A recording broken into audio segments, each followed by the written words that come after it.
July 1518. Europe is living under the shadow of hunger, disease, and fear.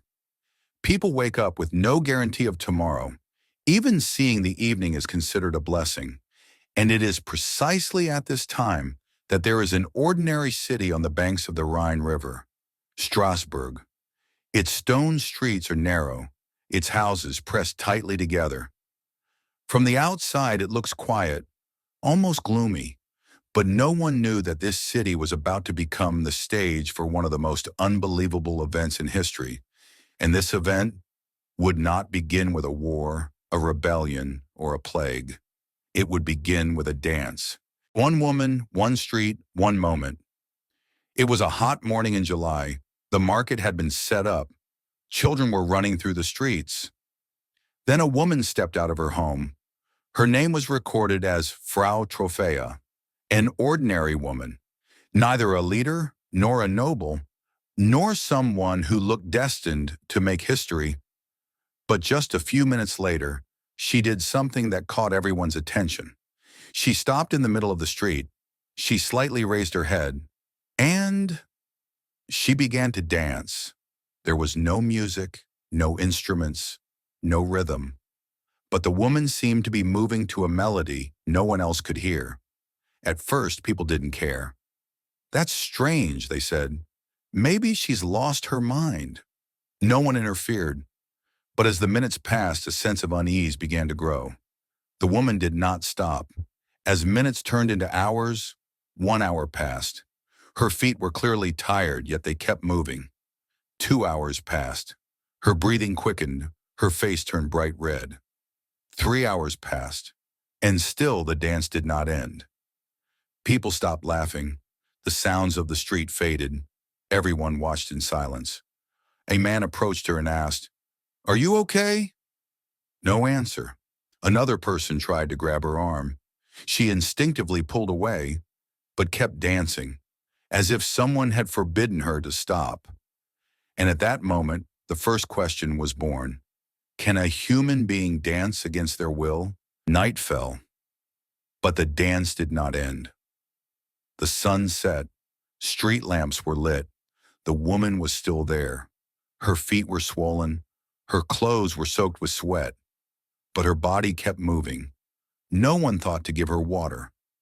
No one knew how to stop her. And throughout the night, she danced without stopping. When morning came, people realized something. This was no longer an ordinary incident. This was a loss of control. Second day, she was no longer alone. The next day, Frau Trophäa was still standing, but she was no longer alone. In another street, another person started to dance, then another, then another. None of them knew each other. None of them had planned this, yet they all moved in the same way. Rhythmless, disordered, but relentless. A whisper spread through the city. Don't watch. Don't get close. It might be contagious. But no one knew how it spread. By touch, by sight, or was simply being there enough. So third day. Fear spreads. By the end of the third day, the number of dancers exceeded dozens. Some were crying, some were screaming, but their feet would not stop. People collapsed, falling to the ground, only to rise again and continue dancing. Shoes were destroyed. Bare feet struck the stone streets. Blood dripped onto the ground, but the dance did not stop. And at that moment, everyone thought the same thing. What if this spreads to all of us? Authorities step in.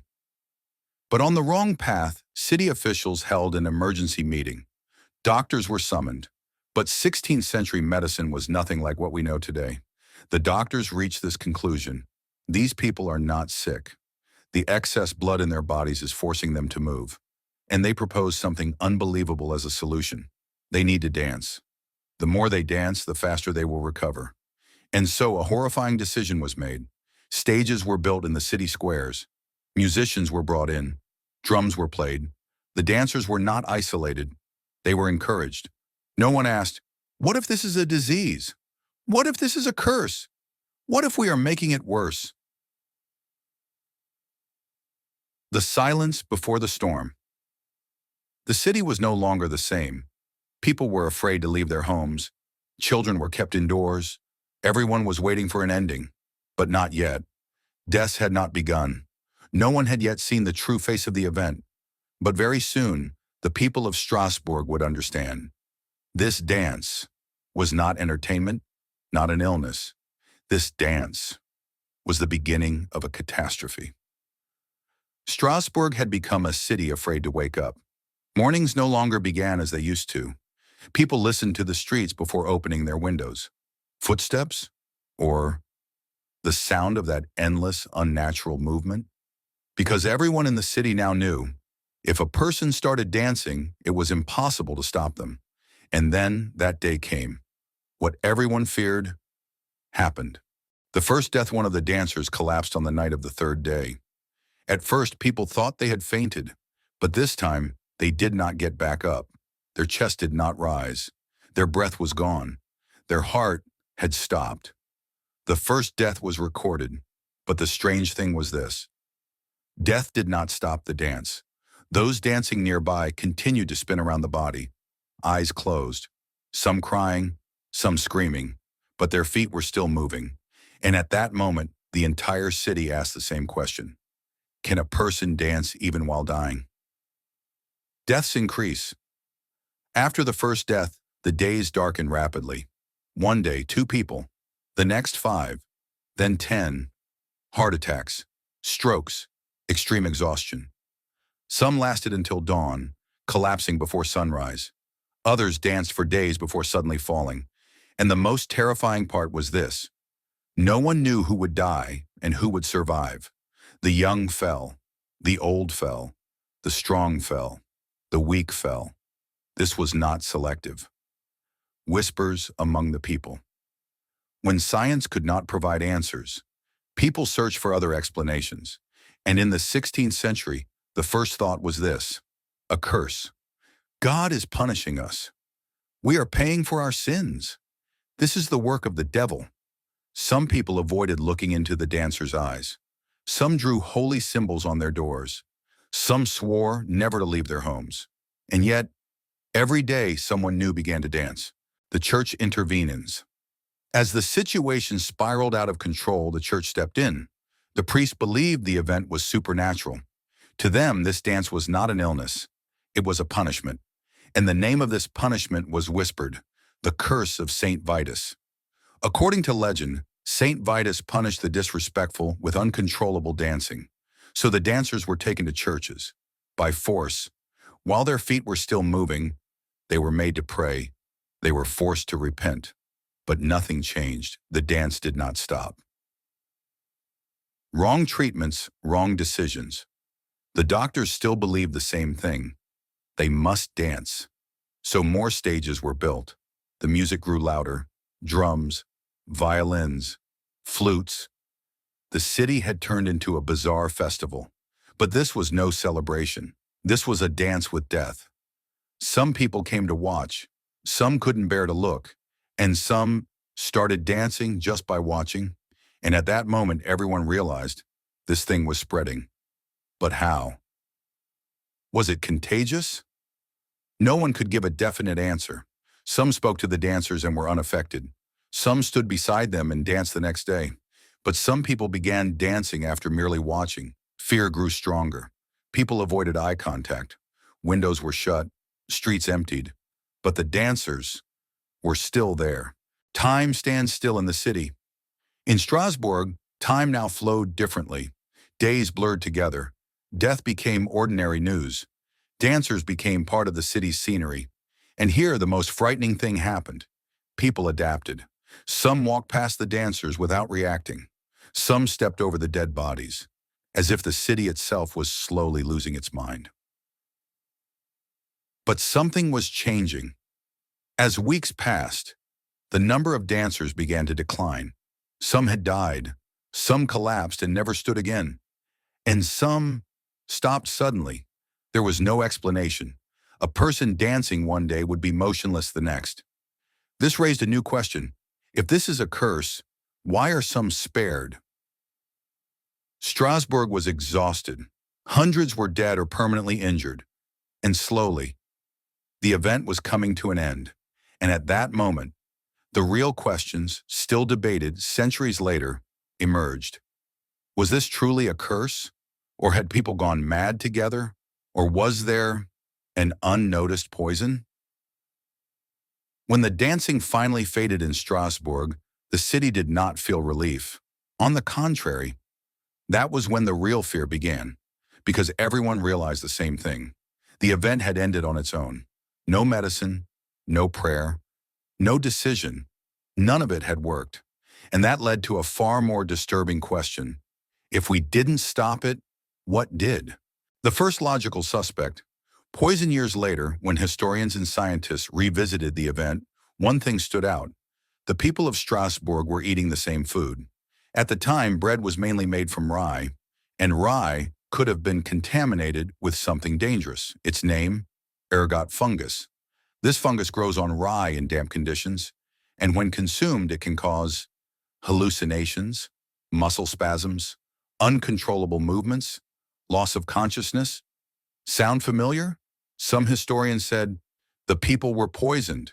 This was mass food poisoning. But this theory alone was not enough, because people suffering from ergot poisoning usually cannot walk. Yet in Strasbourg, people dance for days. Second theory, mass hysteria. There was another theory, and it may be the most disturbing of all. Mass hysteria. In 1518, people were already psychologically broken. Famine, epidemics, fear of war, heavy taxes, constant death. People lived under relentless stress, and sometimes the mind reacts to pressure in strange ways. One person loses control, then someone who sees them, then another, and suddenly, the masses. According to this theory, the dance was not conscious. It was the mind's escape route. But there was still a problem. Can the human mind force a body to move until it dies? Why wasn't everyone affected? If this was poisoning, why didn't everyone dance? If this was hysteria, why were some completely unaffected? These questions push scientists away from a single answer, and today the accepted view is this. This event did not have a single cause.